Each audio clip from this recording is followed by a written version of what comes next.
Hello, David. First of all, I must say it is an honor to have you here. I've been following you for the better half of the last 20 years, and I'm sure my viewers already know who you are. So I don't want to delve into the basics, but just in a nutshell, tell us what woke you up all these years ago, and how long have you been trying to wake up humanity to the reality of the Matrix? Well, that's a long story, and I will have to keep it very short. I was a professional footballer who then became a professional journalist in newspapers, radio, and television with the BBC, a sports journalist, a sports presenter. I then got involved with the British Green Party for a very short time till I very quickly realized politics of any kind is not the answer.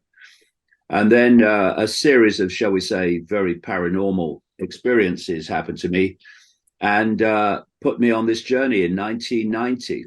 I'm in my 34th year now of uncovering who and what runs the world and to what end. And it was very clear back in the early 1990s that the people that we think are running it, like presidents, prime ministers, etc., governments, cabinets, and all this, are not actually running it. And that revelation has just got bigger and bigger and bigger and more detailed as the decades have passed. And so current events fit into that structure perfectly. So please give us your intake on the situation in Israel now, and what are some of the most important ramifications in the near future that you can see happening? Well, whenever a horrible event happens, as it did in Israel and is now happening in Gaza, the question has to be asked, who benefits, first of all? Who benefits from this? Because obviously it's not the people of Israel and obviously not the people of Gaza. So then you think, well, who's calling the shots in Israel? Okay, it's the Israeli government. Who's calling the shots in Gaza? It's Hamas. And after these decades of research, you very clearly see that there is what I call a global cult. It's a network of secret societies, fiercely compartmentalized. So even the people in the secret societies have very limited understanding of what's happening. It's the inner core we're talking about. And this cult will be dictating to Hamas, and it will be dictating to the Israeli government through Netanyahu and others. And therefore, you've got the same hand behind Hamas and the same hand behind the Israeli government. And they're playing the populations off against each other. It's not Netanyahu who's suffering from bombing and Hamas attacks. And it's not the real people behind Hamas who are sitting in Gaza. And so it's the populations that take the consequences for the decisions made by these two organizations, which I say are, in the end, controlled by the same hand. And it's not difficult. There's very little research is necessary to see how the Israeli government has been fundamentally involved in the creation of Hamas. And so then you ask the next question, how did it happen? Why did it happen? And crucially, why was it allowed to happen? Because I've quoted a man in my books a few times over the years called Leroy Fletcher Prouty. He was a military guy who was an insider at the time of the Kennedy assassination in America. And he said that assassinations, and in this case, the Hamas attack out of Gaza, does not have to be orchestrated as it happens. It just happens. He said the biggest clue is who had the power to withdraw the usual level of security that allowed it to happen. And, you know, I've researched over the years in great detail, including books about that thick, some of the military and intelligence capabilities of Israel. And you could pretty much say it's second to none worldwide.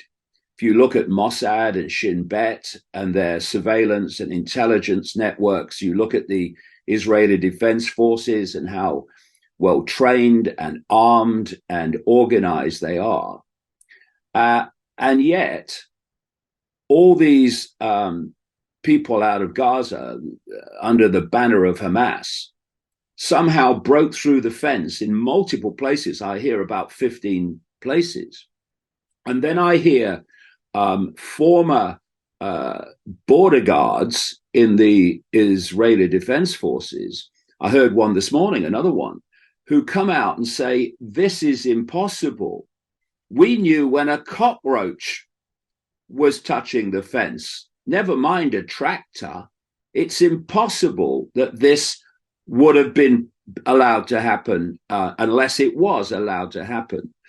And I think, from what I understand from people in Israel who are asking these questions, is they're not very popular with the mainstream media there, and they're not very popular, obviously, with the government agencies, because they are asking questions about the very core point in all this, from which everything else comes, which is how does this phenomenally trained, armed, and organized army and intelligence network, allow these attacks to happen, extraordinary brutality, and secondly, so we're told this has been organized for about a year. Well, the idea, as people who've worked in Israeli intelligence are saying, that Mossad, Shin Bet, the Israeli Defense Forces would not have had any idea that something was afoot if it was organized over a year, is absolutely ridiculous. It's simply not possible. And then, from what I understand, there were movements of troops from the border to other areas at the time this happened. And when I hear the Israeli government say this is our 9/11, well, there are true implications in that, in this sense. I have researched 9/11 to the nth degree. Again, big detailed books like The Trigger. And what happened on 9/11 is that virtually, if not all, the normal protection and reaction systems of the American military and the American intelligence community were not there. They just didn't happen. And, when you hear stories from Israelis that were caught up in that brutality, and they're saying, look, no one came. Where were the soldiers? No one came for hours. That is a mirror of what happened on 9/11 in the United States, because the usual response and reaction system simply was stood down. And of course, for a simple reason, if it wasn't stood down on 9/11, if there wasn't a stand down order of some kind when the Hamas terrorists struck, they would not have been able to do what they did. And if they weren't able to do it, then the consequences that come off from that would not have been possible. And that's the key. Who benefits? What does this global cult want? It wants people fighting each other. It wants people in fear of each other. It wants to divide people. And it wants this to pan out into a much wider war, which I've been talking about now since the late 1990s, that there was a third world war that was being planned. And this is a very potential trigger that could pan out into a much, much bigger conflict, obviously. So anyone that wants this terror, this fear, this expansion of conflict benefits from the horrors that have happened and are still going on in Israel, Gaza. Well, it looks like the same thing that happened in 9/11 when bin Laden was blamed immediately and he got out and said, no, I didn't do it, but I bless those who did. And now again, the mainstream media is blaming Iran when they go out and say, well, no, we didn't do it, but we bless those who did. There's kind of no logic for them to deny this. I've been saying since, since war, 20 years more, that they want a war with Iran, and that would also eventually include a war against Russia and China. That in effect, the West would be at war with the East. That's what they've always planned. And of course, through Ukraine now, we have a proxy war between the West and the East in the form of Russia. And that war has brought, and the sanctions on Russia have brought China and Russia closer together. And, you know, when you've been researching this for as long as I have, you see the recurring themes and you see the recurring red flags and alarm bells. For instance, one of the things I researched in great detail, one of the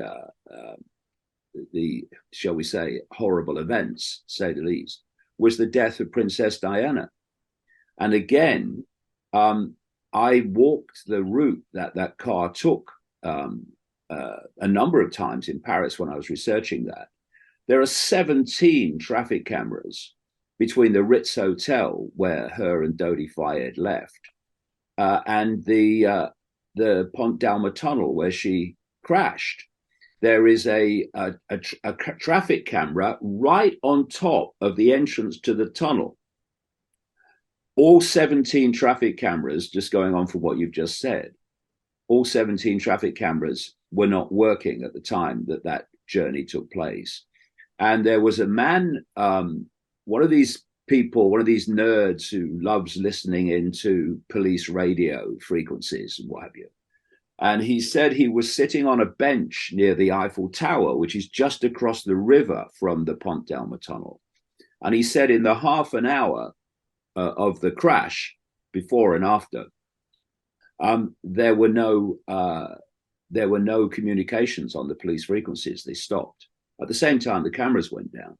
So what we're talking about here is a common recurring theme, which goes back again to the Fletcher Prouty quote, that these things, they happen. I mean, once the Hamas terrorists have got through the fence, they're going to do what they do. The question is, how were they allowed to do it? And when you ask that question, and you ask the question, who had the power to call that off and allow it to happen, then you get to the real people that are behind this. And for me, Netanyahu needs to be, and Mossad and Shin Bet and the Israeli Defense Force leadership needs to be massively focused upon with this simple question. How did it happen? And it could not have happened unless you allowed it to happen, or those in control allowed it to happen. So why did you allow it to happen? And this is the point, it's really, really important point that both populations need to grasp, the Israeli population and the Gaza population and the Palestinian population. And that is, the Israeli government doesn't care about you, people of Israel. It doesn't care. It showed that when it was imposing the fascistic impositions during the COVID period and doing everything it could in league with Pfizer to get you jabbed with a jab that hadn't even undergone proper trials. So they don't care about you. They are following an agenda that is working through them. People of Gaza, Palestinian people, Hamas doesn't care about you. It is hanging you out. Does anyone think that when that was done under the banner of Hamas in Israel, that Hamas did not know what the reaction from the Israeli military and government was going to be, what we're seeing now?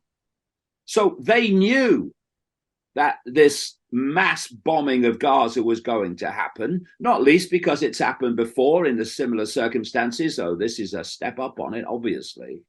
So both of these leadership groups are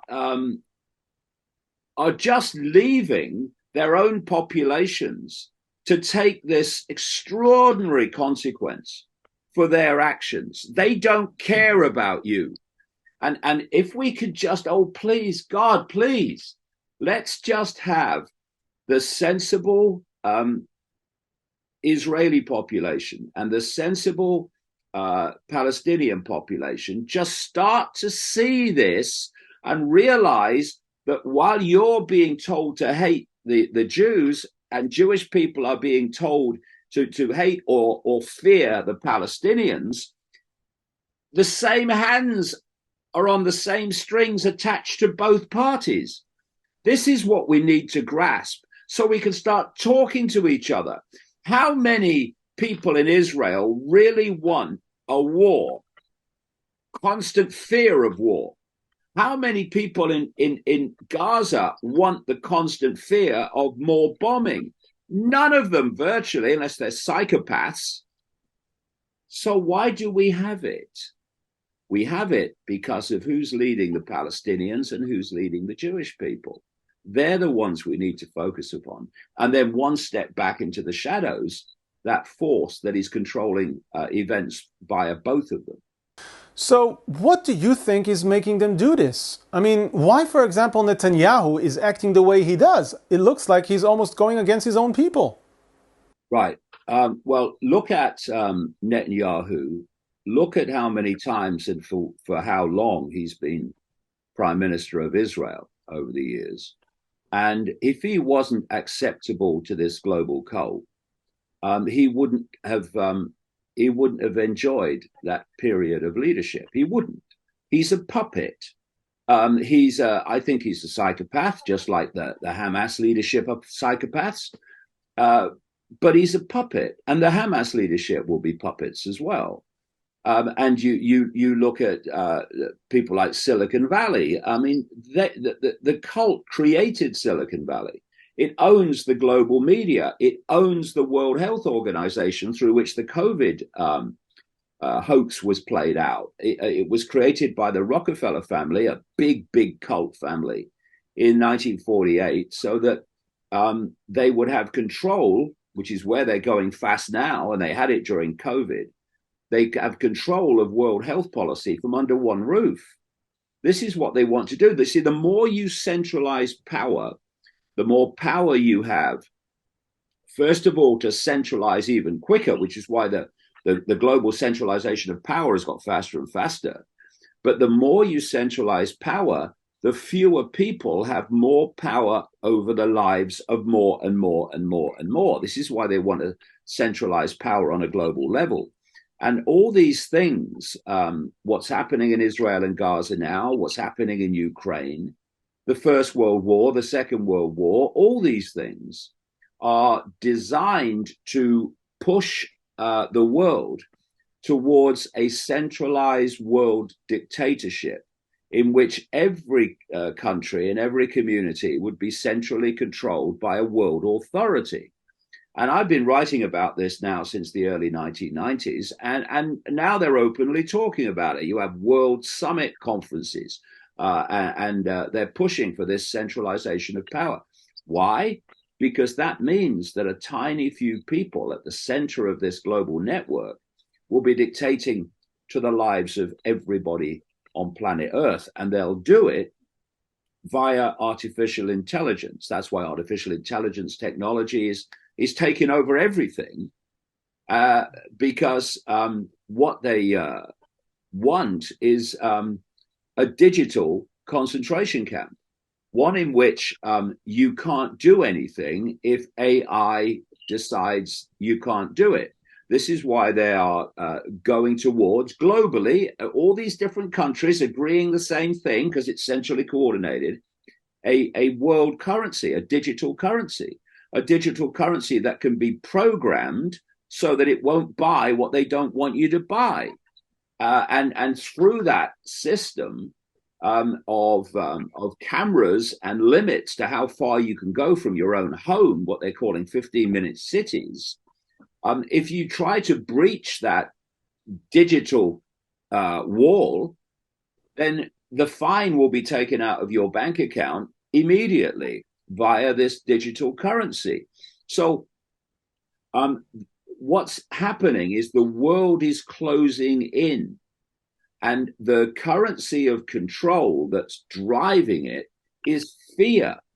Because once you've got people in fear of something, they will look outside of themselves for something to protect them from what they've been manipulated to fear. And what will they look to? They'll look to authority.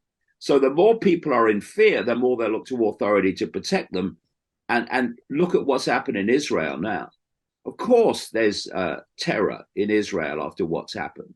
So they'll be looking to authority to protect them from here on, the very authority that hung them out to dry by not protecting them this time. So this could be allowed to happen.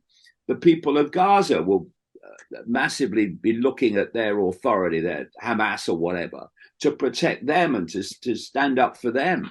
That's why both populations need to realize that the government of Israel and Hamas are actually assets of the same force, which is using conflict and fear and division to drive us towards this global centralized dystopia.